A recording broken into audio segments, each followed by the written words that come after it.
You know, when you sit down in your favorite coffee shop with your best friend and you both start commiserating about how stressed out you are, but yet you've got to keep pushing through? Right. You know you've been there, right? We've all been there, done that. But I will tell you, my wonderful guest today, she is going to flip the script on your stress and why standing solid on your identity as a daughter of the King will forever change how you perceive your daily stress. Shan Wright and I talk about why combining science and biblical truth is a beautiful blend as we are helping our stressed out bodies to calm. Yeah, that sounds amazing, right? And we need this. This is a daily pouring into ourselves, these daily restore times that I talk with my clients about. It is so powerful to help your body to feel safe. And Shan is going to walk us through a simple exercise that will help recenter yourself and align your heart with the Lord, which I love so much, especially because we are slowing down. We are walking through Psalm 23 as a group inside Midlife Health Restore, and it has been truly powerful. And this extra nugget of encouragement directly from God's word is a beautiful reminder that He is our shepherd and we really do lack nothing. So in a world of complete overwhelm, it is so important to help our bodies to feel safe, especially if we are trying to heal and recover from a fatigue crisis or burnout, which is why we slow down and simplify what the world complicates inside Midlife Health Restore. Because women's wellness is loud and confusing, and God is calling His daughters to slow down, seek Him for the life and health that we really do want, and to do it with simplicity, community, and clarity. So you are absolutely going to love this conversation today with Shan Wright. So settle in and be prepared to be blessed.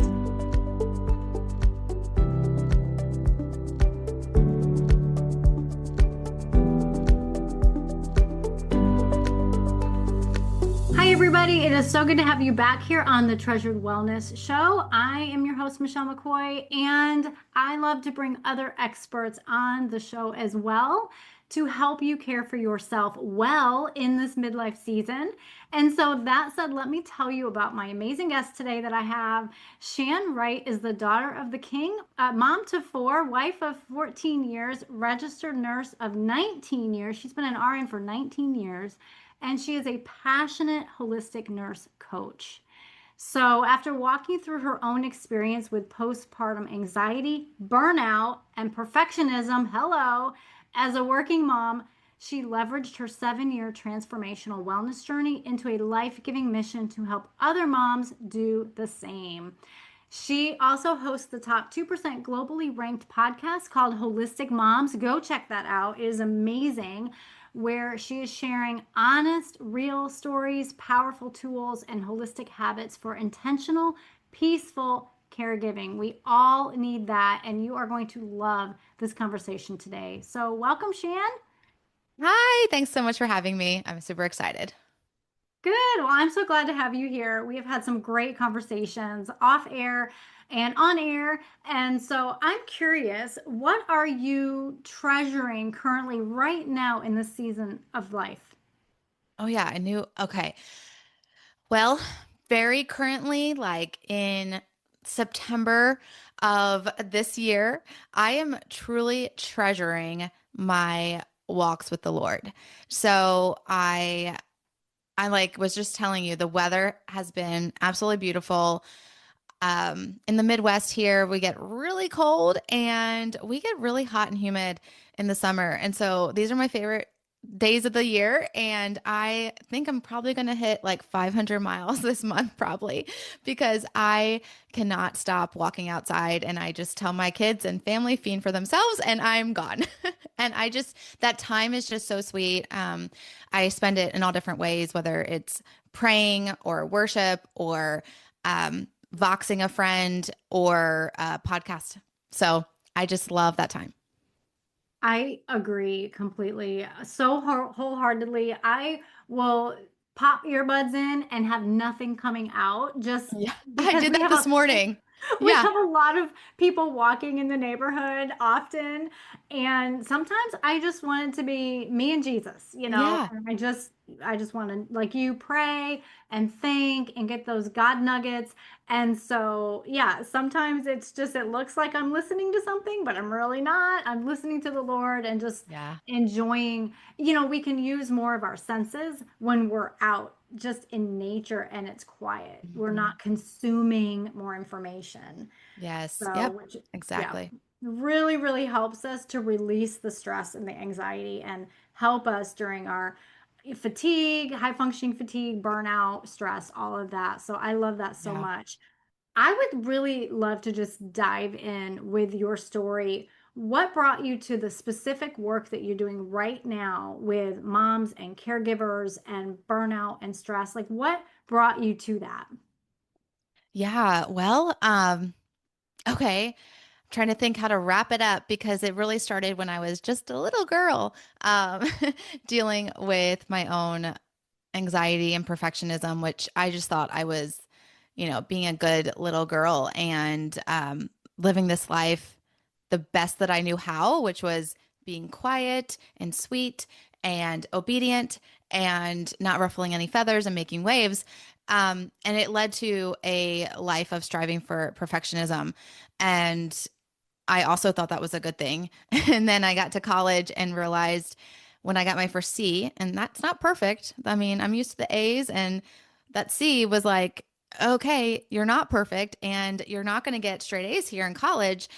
I realized I can't strive for perfection and it's not going to be possible here. And that just brought so much anxiety.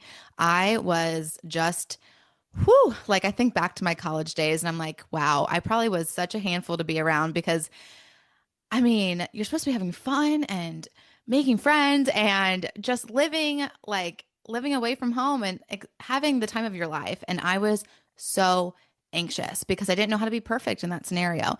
And I went to, though, a private Christian nursing school and they taught us holistic wellness. Like they truly did. They taught us that we're spiritual beings in physical form. And they taught us how all our areas of wellness are connected. And I loved nursing school. I was like, wow, God, this is what I'm supposed to do. I love that you sent me here. I actually went to school for sports and just landed in that nursing program. I did not know anything about it before I went. And so it was just such a God thing. But then I got, thrown into the real world of nursing. And it's nothing like that. It's a lot of, it's just way different. And in the typical hospital, you are just caring for people that are fighting for their lives. And it's a lot of orders and it's high stress and it's crazy. And well, at least for me, I was like, how do I do the nursing that I was taught? I don't know how to do that here. And it felt very not soul aligned. I felt like my soul was it, like in this tense place whenever I was at work and trying to use my mind and trying to use my brain and my experience and take care of these people. My soul was like, no, I just want to connect with this person that's about to see Jesus. I want to make sure they're actually going to see Jesus. I want to talk to them about eternity. I want to sit down with them and hold their hand and cry with them. And I can't. And actually, I was with oncology and hematology for almost my whole career.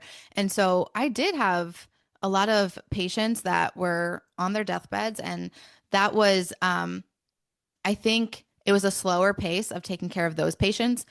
But mind you, I probably had like four others at the time I was taking care of. But it was like when I got to take care of those patients and really have maybe very short, but have some of those conversations, I was like, wow, this is what I want to do. This matters so much to me.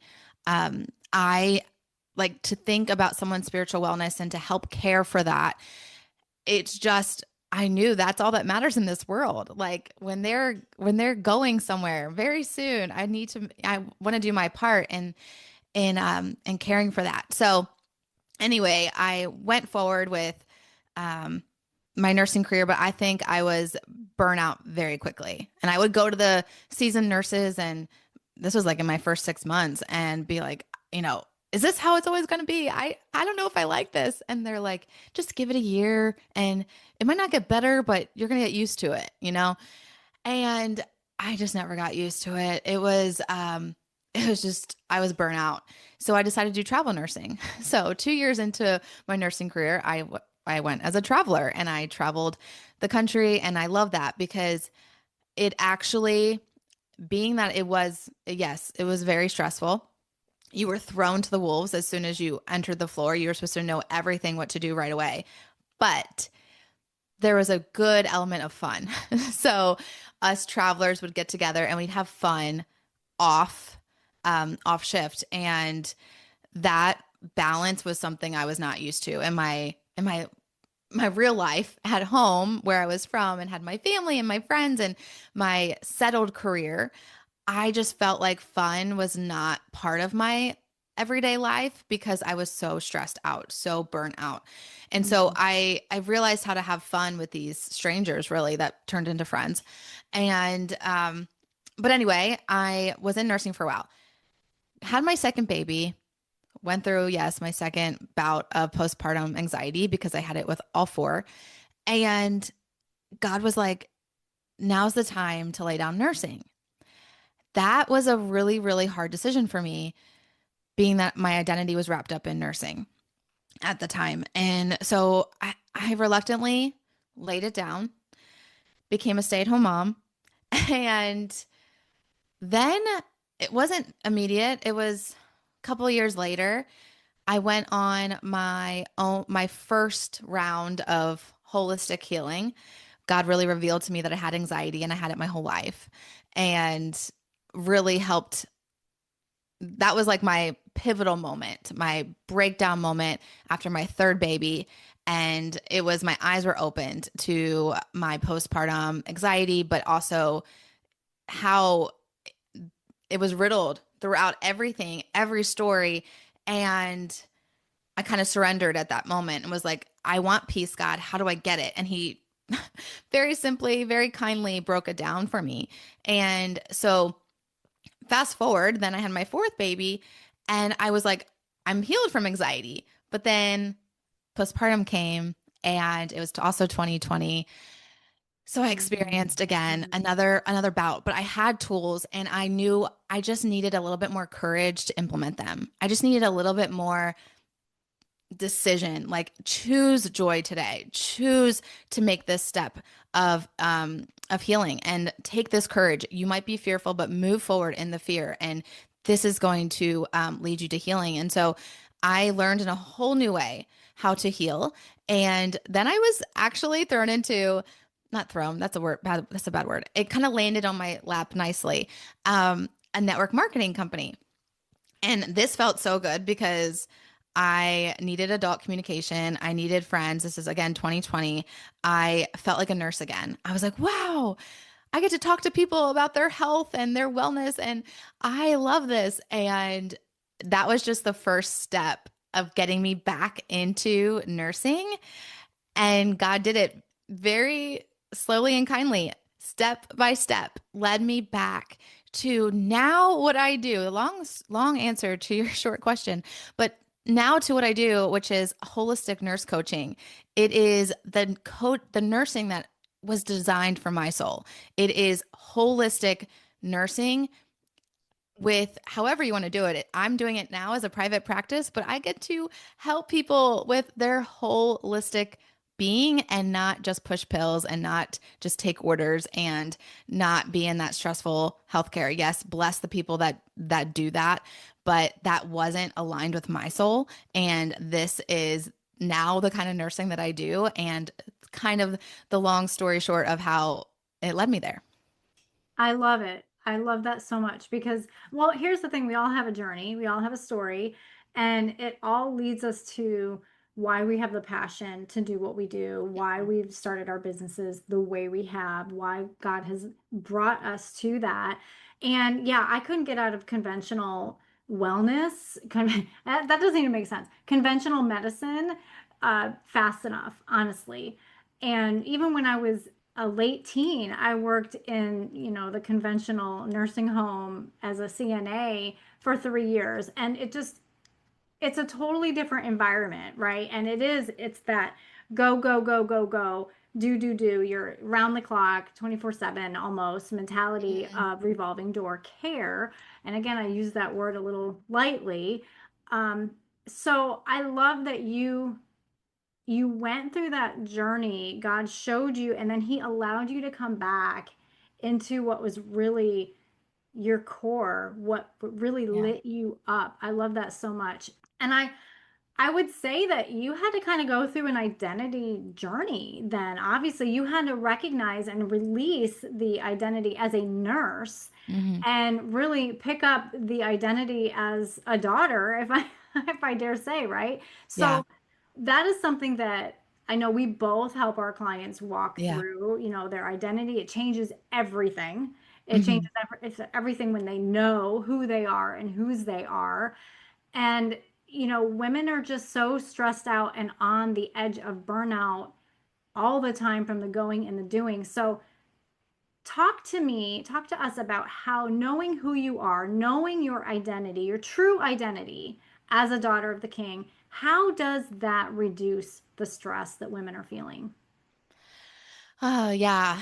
Such a good question. So, when I was first introduced to this whole concept of identity, gosh, I was early 30s, and I was like, but I didn't understand like these other labels that were put on me. Oh, I'm a perfectionist and I'm a good girl and I'm a daughter of my mom and a sister and a friend and a wife and a mom.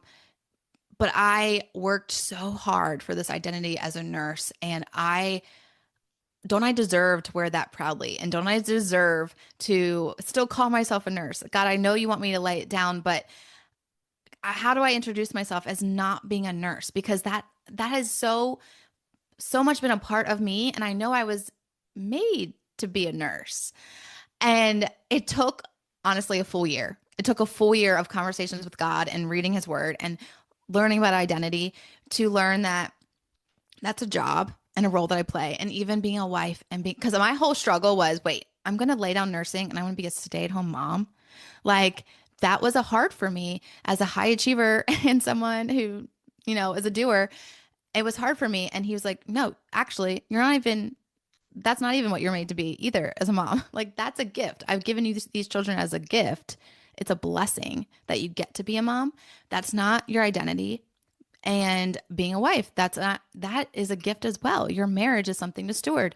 And so it took a long time to realize that number one, I am his daughter, but he has a lot of daughters. He has a lot of sons. We're all beloved children of God, but I'm also unique. I'm also a masterpiece. And there's so many other ways that I am made uniquely for my identity and my purpose to live out in the world.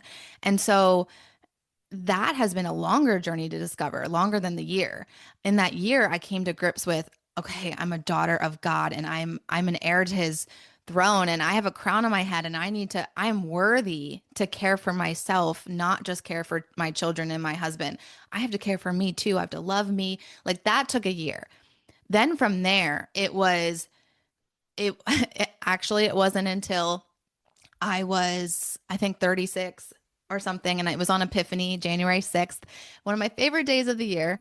And I was fasting and praying. And, the day of Epiphany is when we recognize the wise men see Jesus. So they see the light of the world. And so it's like this day where um, it's kind of like asking for an epiphany in a way, but it's really God, guide me in this year. Like I want you to guide me. I want to follow your light. I don't want to create my own path for this year. And so I love starting the year out that way. And this year, it was my first year of celebrating Epiphany and really spending that time with God. And I said, um, you know, what what's this year about? And he brought to mind a Bible verse that he had given me for my third baby when I had that pivotal burnout, urine postpartum anxiety moment. And he gave me like really a blueprint for healing. In that moment, he had given me a verse: be strong and courageous. Do not be discouraged or dismayed, for the Lord your God is with you wherever you go. Joshua 1:9. He gave me that for that child, but in this moment on Epiphany, he said, that verse is for you. You are not shy. You've been living under this label of being shy your whole life. You are not shy, but you are actually strong and courageous. And that's the first identity I want you to claim. So you are a strong and courageous child of mine, and you are to speak. You are to use your voice. And I'm like, what? Well, I'm like, how do I do that? I don't even know how to communicate. And he's like, because you're strong and courageous, you actually are made to do it. So I equip you to do it, even though you're listening to the lie and you've been listening to your whole life that you're shy and you can't talk. But that's not the truth. The truth is, I made you to be courageous and to speak.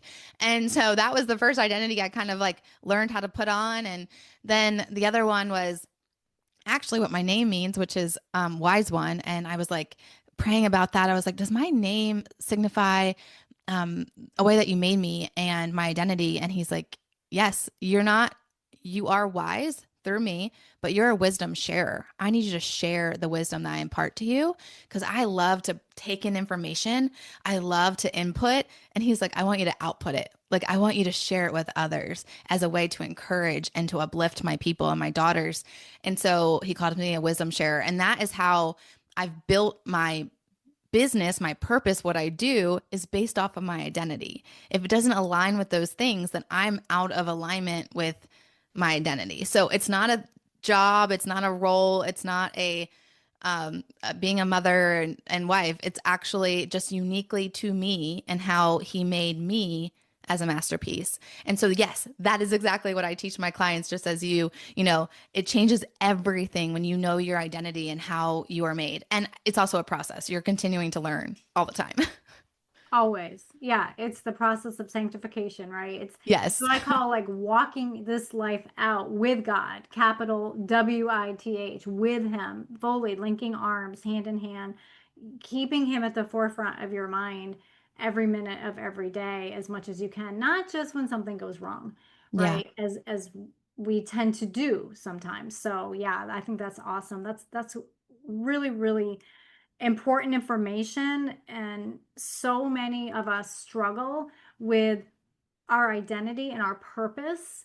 Hmm. And I know that when I was a stay-at-home mom and I was no longer out in the work field, or I always worked part-time somewhere, but it wasn't fully, you know, I struggled with that Yeah. too, the identity, because as much as I loved the fact that I was able and we were able to make it work to be home more than I was not, there was part of me that was like, yeah, but I should be doing more. Again, it's Yeah. the voices that we have had put on us that we Hmm. then adopt, right? Hmm. These identity mindsets that we have, and we just have to break it, and we have to ask the Lord to help us break them because he Yeah. wants us to have the peace and live this life in good health, and that includes our mental and emotional health as well. So, Yeah. For I sure. think that's great because when we understand that, we are automatically then able to look at our stress differently, Hmm. the stress that comes with day by day. So Yeah. let's get practical now. I have women that are part of the sandwich generation, right? They Hmm. still have kids at home, whether they're in high school, college, or like boomerang kids coming back, off and on. And they've also got aging parents. So there's a lot of stress. There's a lot of dependency on self to get things done. Again, it's those mindsets that we put on, Hmm. perfectionist, protection, push through mindsets. Like we do this. So for the woman that is living in stress right now, Yeah. she doesn't see a way out. She's waiting for the other shoe to drop, right? Hmm. How can she stress less, right? Hmm. How can she live with less stress during a stressful time? Yeah. Okay. There's a lot of practical strategies. I'm trying to think of just a few.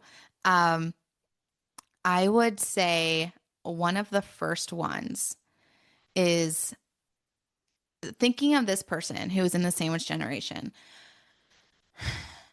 They are caring for parents that are aging or in nursing homes or they're in their care. And then they have grandchildren and they have older children of their own that they still want to be around for and have fun with and enjoy. Like my mother-in-law is living this and I'm seeing it up close and personal. And one of the things in that you have all these people you have to care for. The enemy likes to play with that, and he's always feeding us fear thoughts. He is the fe father of lies, which lies equal fear, like it's coming from fear. So he is always feeding us these thoughts of fear. And when we're living in that fear, we're not living in faith of our identity and we're not choosing faith. We're actually, you can't choose faith and fear at the same time.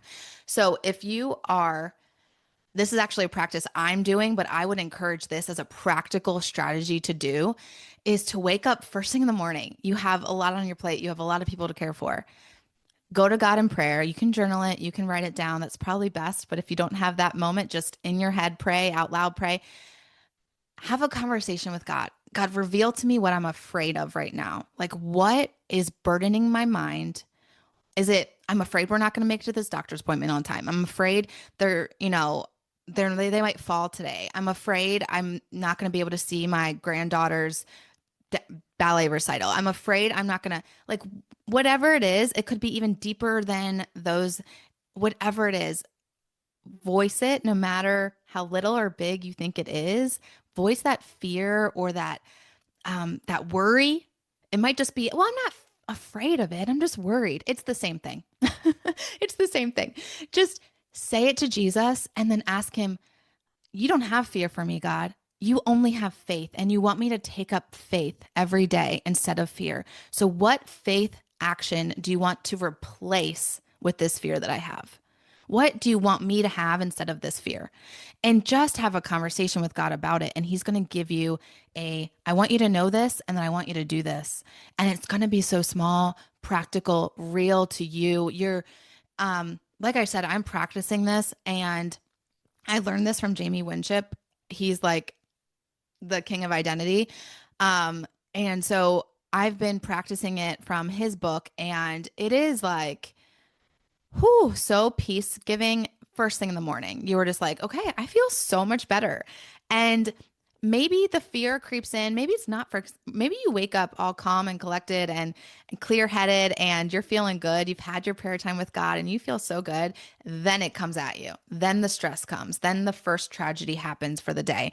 And do it then. Say, in this moment, in this stressor that I'm experiencing, maybe my parent did just fall and I have to go rescue them. What am I afraid of? Am I afraid they're not going to make it? Okay, then say that to God and say why and say, let Him deal with those feelings with you because He wants to carry them. And then what you are responsible for in that moment, because you're also responsible for your identity and how you live that out.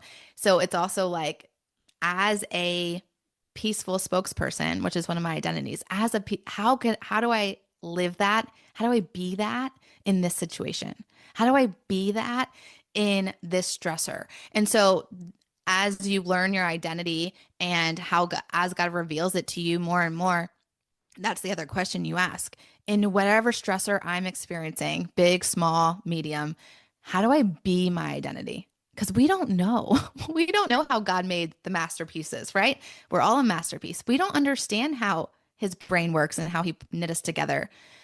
So we ask him all the time, how do I be me? How do I be the me that you created? How do I live that out? And no matter if you are 88 or you're 18, you have an identity to live out for that day. You have purpose until your last breath. And so don't think I'm in this sandwich generation and now I'm just here to care for others and my purpose is done. It's like, no, it's not.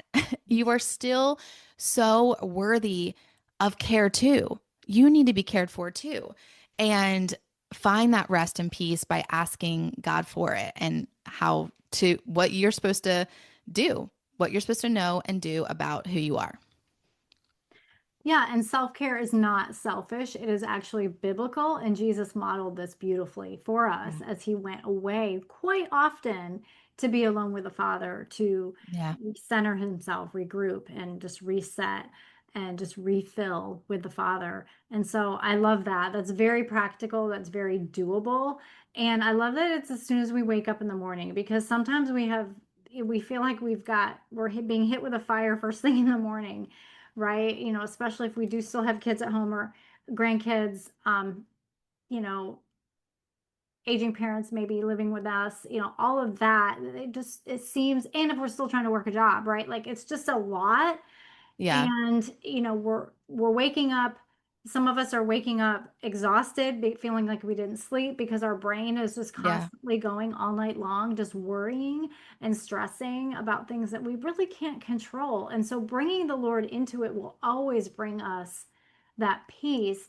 But then knowing who we are and whose we are is so pivotal for that. So thank you for helping us to focus on the main thing, right? And that is our identity in Yeah. Christ. I want to Yeah. give I want to give two more really practical things that I did not mention. One is as much as you guys schedule appointments, doctor's appointments, or whatever other kind of appointment you're scheduling for your aging parent or for whoever else in your life that you're caring for, schedule that rest and downtime for yourself as well. It might just be going for a walk. It might be taking a nap. It might be going to get a massage. I don't know what it is, but schedule it and protect it. Don't think that you're not worthy of that appointment too, because not all 18 hours of waking need to be for someone else. They are yours too. The other really practical thing I was going to say is asking the Lord, well, it's still a conversation with God, but asking the particular question of, am I supposed to do this alone or who else can help with this load? I've recently talked to this caregiver who has been carrying, you might have this as well. A daughter with special needs or a son with special, and they're they're yours to take care of for their whole life. And that you may feel like that is, I think she even used these words. It's my, um, it's my burden to carry. Like, this is mine. This is what I've been given. Like, this is mine to carry. And it's like, yeah, but we are born into families, which is an amazing thing, and even friends that come as family. And so ask the Lord, is there someone else who's supposed to help me with this and carry this too? Or someone else that I can delegate this appointment to, or just this day, or maybe this 2 hours, and they get to do that. And that's going to bless them or bless that person. And then I get to go take care of myself. Like, don't feel like because it's your child or your parent, all the load is on you because you feel like, you're just, yeah, you just feel in some certain way. It's your responsibility. But the Lord gives us family and community and relationships for a reason to help us carry these bigger loads. And I don't want to call a person a burden, but they give us these bigger loads to help. I just think of Moses with Aaron and the other guy. Who was it? They Yeah. held up they held up his hands. Yes. And that story, they held up his hands for so long because he couldn't. Like, our friends, our relationships are supposed to help us carry it. And don't feel like you have to do it all alone. Take that to God. That's a fear that you're carrying. That's a fear of something. Ask him what you're afraid of and talk it out. And maybe he'll reveal someone that you didn't realize. Oh, this person's supposed to be in our journey too with us. Yeah, I love that because that's the whole living this life with God, right? It's the day Hmm. by day, moment by moment conversations. And we were just talking, the ladies and I, on our group coaching call about, asking the Lord, hey, will you reveal to me the way you see me? Because Hmm. I'm really struggling with this identity. I'm really struggling to see myself the way you see me. So help me to articulate this, like put it into words that I can then write down and use and go back into. And I Yeah. think that's great. And then, yeah, the self care. again, Jesus modeled that. And what do they tell us every time we get on a flight, right? Put the oxygen mask on yourself before you help somebody else. Yeah. There's a reason for that. There is a definite needed reason for that. You are no good when your bucket is empty and your reserves are dry. You have nothing left. You are Yeah. working and living on fumes. So you have to refill and reset yourself before you can then continue on. So erase the it's selfish, erase the I can't, I shouldn't, this isn't, um, all of those are all lies from the enemy. And so Yeah, just switch those thoughts to more biblically based thoughts. Yeah, for that's so sure. perfect. That's going to bring you more peace in and calm the chaos in your day for sure. I love Mhm. that. Will you leave us with a last encouragement for our listeners? This has been such an important conversation, but would you leave us a treasured truth that they can take and that they should know? Um, I as a holistic nurse coach, I love the science of deep breathing. And there's so many times during the day when you may think, I don't have any more to give, or I don't have any more time to give, or I feel like I might have enough energy to do that thing, but there's not enough time. You just feel like you don't have enough of something. And so, one of my favorite things to do is a breath prayer.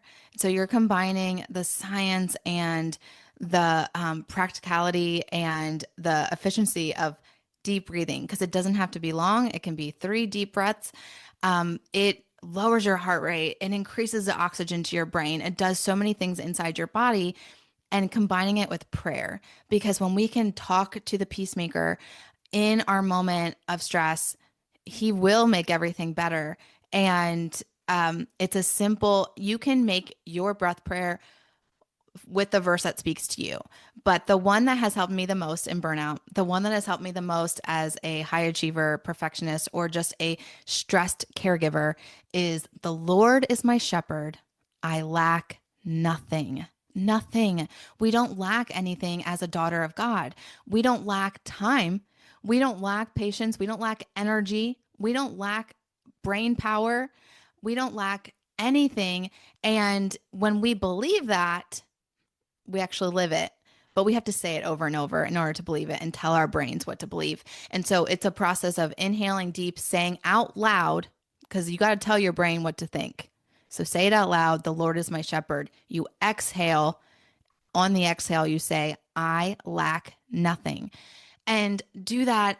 I mean, you can do that all day, every day until your brain starts to believe it and you start to feel peace and just watch it transform your holistic being because on the whole side of it, it is really truly what you believe comes out of your words, comes out of your actions, creates your destiny. Your actions are how you live your life, and that is your life, and it starts with your thoughts. And so, if you really focus on what you're thinking and meditating on God's word, which that is his word, Psalms 23:1, then it's going to transform your life. And so, um, in saying that too, in that one simple verse, you are saying also that I'm worthy to be cared for. I lack nothing because I'm a daughter of the king. That's why I lack nothing. And so you deserve rest. You deserve peace. You deserve to be cared for. You deserve love. You deserve to be known. And he knows you. And so I just want to encourage you with that tactic that I love and practice all the time. And I encourage it onto you. And that, yes, you are known, loved, and seen by the Lord. The Lord. What a perfect treasure truth for our listeners. Thank you so much. How can our listeners find you? Yes. Well, I also have a podcast, which you already mentioned, but Holistic Moms, and that pretty much is the best place to find me. I float around on social media a little bit at the Shan Wright, Instagram and Facebook. And yeah, I do have a stress assessment. So as a nurse coach, I love to assess things. And so I have a free stress assessment call where you can really learn what your stress is doing to your body. Um, Again, it affects your holistic being, your stress. And when we end up in burnout, well, you all know when you end up in burnout, there's a lot of physical symptoms that come with it. And so when we can assess where we are, when we're going to hit burnout, if we're already there, because my whole story was I was in denial for so long. I was like, I'm not in burnout. This is just life. And then it was like, no, you are at rock bottom here. So, and when we can find out where we are in the stress curve before we get to burnout, we can heal faster and we can heal holistically. And so you can take that free stress assessment call with me. That is just bit.ly/stress assessment call. I love that. Perfect. Yes, yes. Our bodies need to feel safe and secure so they can heal and recover for sure. Yes. Thank you so much for coming on Treasured Wellness, Shan, and really for sharing your heart, your testimony, your story, and your words of wisdom and encouragement. Thank you. Thank you so much for having me. Wow, wasn't that so life-giving? Are you breathing a bit easier now? It's like a beautiful reminder that we have permission to pause in the crazy of life and lean on the Lord for it all. So I want to end with a prayer over you today, taken from Ephesians 3:16 through 21. I pray that out of his glorious riches he may strengthen you with power through his Spirit in your inner being, so that Christ may dwell in your hearts through faith. And I pray that you, being rooted and established in love, may have power, together with all the Lord's holy people, to grasp how wide and long and high and deep is the love of Christ, and to know this love that surpasses knowledge, that you may be filled to the measure of all the fullness of God. Now to him who is able to do immeasurably more than all we ask or imagine, according to his power that is at work within us, to him be glory in the church and in Christ Jesus throughout all generations, forever and ever. Amen. I pray that this blesses you today. Remember, you are a beautiful treasure. Your body is a temple, so treasure your wellness.